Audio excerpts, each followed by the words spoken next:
Hi friends, good morning. அடுத்த 10 question நம்ம வந்து பார்க்க போகிறோம். ஓல்டு கொஷின் பேப்பரில் 255வது வீடியோ. ரொம்ப இம்பார்ட்டண்டான கொஷினாக இருக்குது. ஸோ நிறைய விஷயத்தை நீங்கள் கற்றுக்கலாம். இது வந்து 255வது வீடியோ. இதுக்கு முன்னாடி 254 வீடியோ போட்டிருக்கோம் வித் ஆன்சரோட. ஸோ இந்த வீடியோ யூஸ்ஃபுல்லாக இருந்தால் மறக்காமல் லைக் பண்ணிட்டு உங்கள் ஃப்ரெண்ட்ஸ் ஷேர் பண்ணிக்கோங்க. நம்ம இடையில சொல்கிறத நோட் பண்ணி வச்சு ப்ரிப்பேர் பண்ணிங்கன்னா இன்னும் ப்ரிப்பரேஷனை நல்லா பண்ணலாம், எக்ஸாம் ஈஸியாக கிளியர் பண்ணலாம். First question, all of the followings are the characteristics of the nursing process except. So nursing ப்ராசஸோட கேரக்டர் வந்து இதெல்லாம் இருக்குது. எது கிடையாது அப்படின்னா, it is a nurse centered and organized plan of care according to the nursing whole. So nursing ஹோலை reach பண்ணுறதுக்கு இது nurse centered and organized plan அப்படின்னு சொல்கிறாங்க. அது கிடையாது. இது வந்து patient centered and organized plan.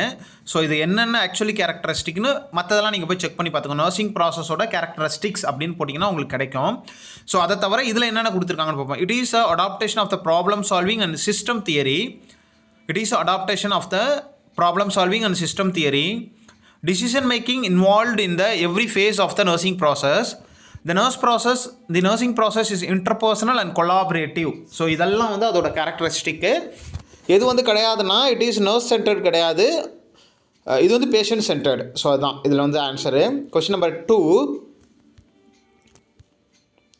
all of the followings are the included in the telling method in the domain of the teaching methods. So teaching மெத்தடில் telling method எதெல்லாம் அப்படின்னு சொல்கிறாங்க. அதாவது all of the followings are the included in the telling method in the domains of the teaching method.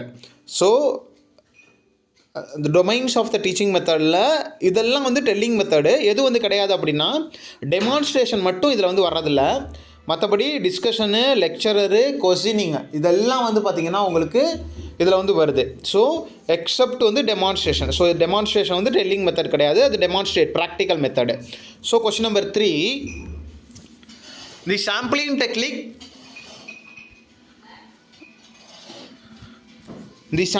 Technique in which the investigator, the sampling technique, இது ஒரு sampling techniqueல which the investigator என்ன பண்ணுறான்னா, initially select the small sample and tries to make the interference. So small அந்த சாம்பிள்ஸை எடுத்து அவர் வந்து அதில் வந்து ஒரு முடிவை மீன்ஸ் அதோட ரிசல்ட்டை பார்க்குறதுக்கு ட்ரை பண்ணுறாரு. If not able to draw the result வரலனா, add subjects until the clear cut interference can be drawn in the characteristic. அதாவது அதில் இன்னும் கொஞ்சம் சப்ஜெக்டை ஆட் பண்ணி, சாம்பிள்ஸை ஆட் பண்ணி கிளியர் கட்டாக அதுக்கு வந்து ஒரு ரிசல்ட் வர்றதுக்காக அதை வந்து பண்ணுறதுக்கு பேர் என்ன அப்படிங்கிறதான் கொஷின். ஸோ சீக்வென்ஷியல் சாம்பிளிங் அப்படின்னு சொல்கிறாங்க. சீக்வென்ஷியல் சாம்பிளிங் அப்படின்னு சொல்கிறாங்க. ஸோ மற்றதெல்லாம் வராது. இதில் வந்து சீக்வென்ஷியல் உங்களுக்கு வந்து சாம்பிளிங்கில் தான் இந்த மெத்தடை வந்து சீக்வென்ஷியல் சாம்பிளிங் அப்படின்னு சொல்கிறோம்.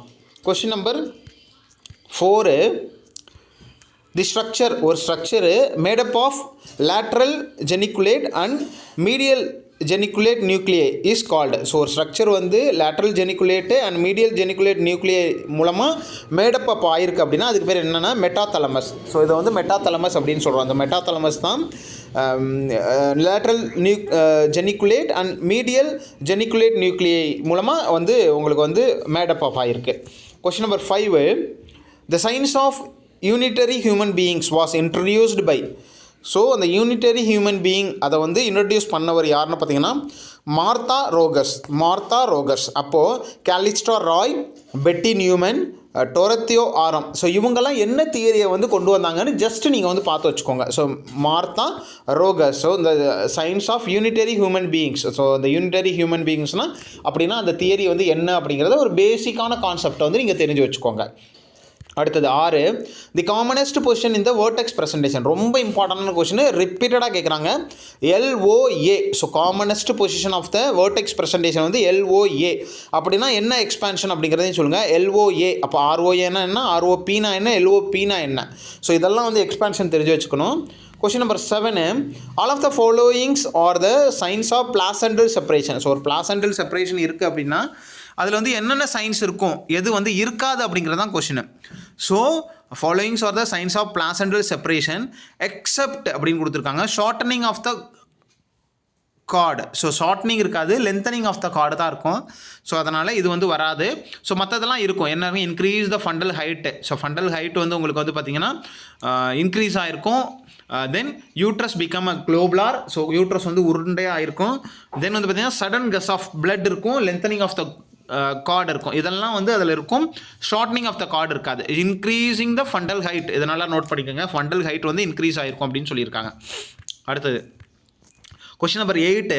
Which of the following refers to the statement that are taken for the granted or considered true even though they have not been scientifically tested? So in case அவங்க scientifically test பண்ணலனா கூட அதை வந்து இந்த statement வந்து true அப்படின்னு சொல்கிறாங்கன்னா அது வந்து என்ன அப்படின்னா தட் இஸ் அசம்ஷன். ஸோ அவங்க வந்து சயின்டிஃபிக்காக ப்ரூவ் பண்ணாமல் இது வந்து கரெக்டாக இருக்கும் அப்படின்னு சொல்கிறது வந்து அசம்ஷன், நம்மளோட அசம்ஷன் அப்படின்னு சொல்கிறோம். ஸோ இதுதான் வந்து 8க்கு ரைட் ஆன்சர் வந்து அசம்ஷன்.